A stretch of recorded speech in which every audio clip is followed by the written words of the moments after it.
একজন শিক্ষার্থী যখন শিক্ষা ও নিরাপত্তার আশায় একটি শিক্ষা প্রতিষ্ঠানে যায় তখন তার পরিবার বিশ্বাস করে সে সেখানে নিরাপদ থাকবে, কিন্তু সেই বিশ্বাসের জায়গাতেই যদি যৌন নির্যাতনের অভিযোগ ওঠে তবে তা শুধু একটি পরিবার নয়, পুরো সমাজকে গভীরভাবে নাড়া দেয়।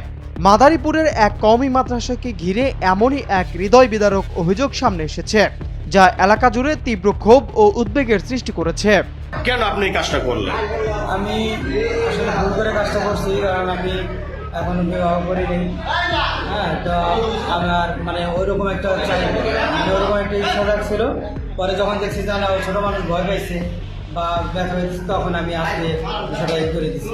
মাদারীপুরের শিবচর উপজেলার কুতুবপুর দারুল উলুম কওমি মাদ্রাসা, সেখানে ৮ বছর বয়সী এক মাদ্রাসা শিক্ষার্থীকে ৩ বার বলাৎকারের অভিযোগে এলাকা জুড়ে চাঞ্চল্যের সৃষ্টি হয়েছে।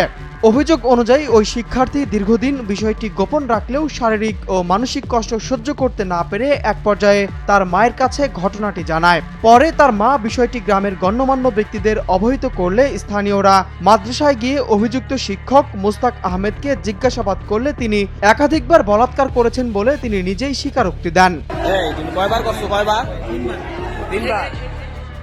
এরপর খবরটি এলাকায় ছড়িয়ে পড়লে ক্ষুব্ধ জনতা মাদ্রাসা ঘেরাও করে। এক পর্যায়ে উত্তেজনা সৃষ্টি হলে পুলিশ ঘটনাস্থলে পৌঁছে পরিস্থিতি নিয়ন্ত্রণে আনে এবং অভিযুক্ত শিক্ষক মুস্তাক আহমেদকে থানায় নিয়ে যায়। পুলিশ জানিয়েছে ঘটনাটি আইন অনুযায়ী তদন্তাধীন এবং বিচারিক প্রক্রিয়াধীন রয়েছে।